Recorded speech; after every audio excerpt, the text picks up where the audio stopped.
So tell me your name. I'm Richard Goff. Okay, where are you from? I'm from Blacksburg, Virginia. And you're affiliated with Virginia Tech? I'm affiliated with Virginia Tech. I'm the faculty advisor of the VT Mech team, the Motorcycle Eco Challenge team that spoke to Jake Dennis about. So, nice. and I came here a few years ago. I saw Craig Vetter and saw what he was doing. And I said, I think we could do this. We could start a student team. And Craig thought that was a good idea. So we got that going, and then after Terry Hurster did his cross-country ride, I said, I got to get an electric bike. So that's what we got this. Nice. So did you ride this bike to the event? I did not ride to the event. We trailered both the electric bikes to the event. I rode a Harley-Davidson electric ride. Okay, so what is this bike underneath this bodywork? Okay, underneath this bodywork is a 2012 Zero DS. It's a 9 kilowatt-hour battery in it. It had a 20 kilowatt motor in it, but it started acting up, so I got it replaced with a 30 kilowatt motor. It's got one built-in Delta Q charger, and then I bought another one to add to it. So each one nominally is supposed to be a 1,000-watt charger, but it's probably more like a total of 1,800 watts. So you switched from a 20 kilowatt motor to a 30 kilowatt motor. Right. Did you see a difference in miles per gallon or watt hours per mile? This is the first competition. Last year I rode with the same Dragon Shark nose on this thing, and with the 20 kilowatt motor. So this is the first time that I'll be riding with a 30 kilowatt motor, so I don't know yet. Okay. I think last year we got somewhere in the neighborhood of 104 maybe? Watt hours per Watt mile. hours per mile, yeah, something like that. So hopefully it'll be better than that. Okay. So based on the ride so far this year, you think that the weather conditions, the speed, same, different?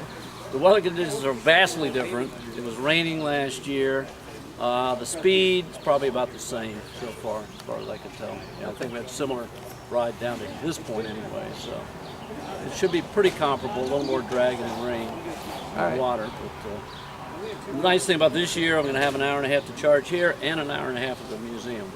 So last year I got back pretty close to the starting point, but I got nervous, so I pulled off at a 7-Eleven to charge a little bit more. I didn't want to have to get it towed in. So what do you think hopefully your I'll range make is? it. I think the range will make it, 160. Okay, but per charge, you think you're getting what, 70, 80 miles per charge? You could go? Oh yeah, 70 or 80 miles per, yeah. But it's charged fully up. All right. Or more, depends on our speeds. If we do a lot of 70, 75, it shrinks. I've gotten up to 100 miles on this thing. Okay. It seemed like last year we rode straight to the museum without charging at all, and I had 2 or 3 bars left, so I think that was like 90 miles. So. Okay, good.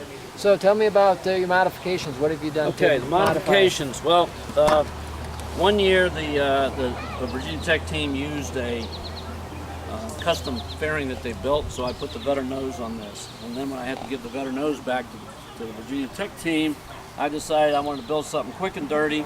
This cost $50.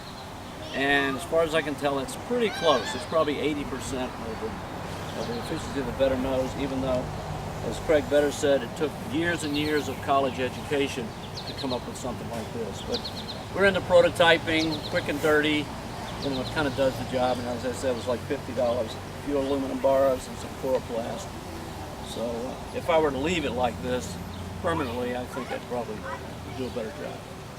Okay. So what's in the back? There's something in the back up here. Yeah, well, that's a huge box. Yeah, this is my grocery box. We have to carry 4 bags of groceries. So if you look in there, it'll hold 2 bags in this box and 2 bags in that box. And these are the big, tall Kroger bags that they have in Virginia. So I'd say with the bags we loaded in yesterday from here, we could, I could even get my cords and tools in there in addition to it. So then I put these side panels on here just to help the airflow go by. We want a smooth airflow and then come back together nicely in a point in the back, which it isn't.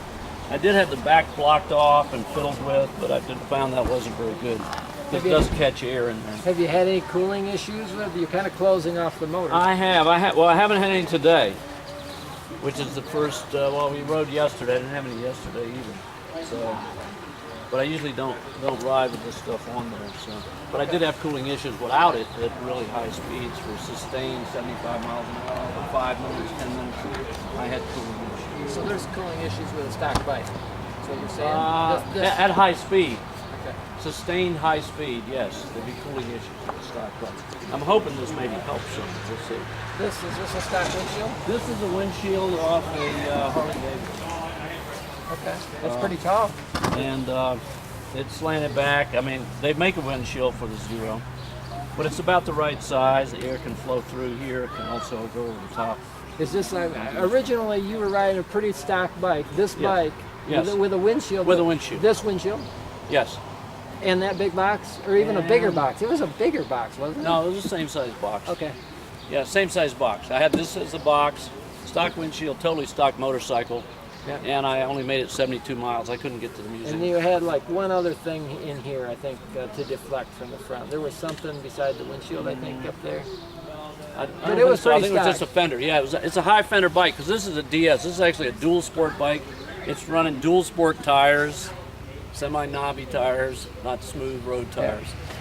So which is counterproductive for this, but I usually ride the thing on and off road, so I like having those tires. Okay. Good. Thank you very much. Oh, you're welcome. Thank you. Thanks for doing all this.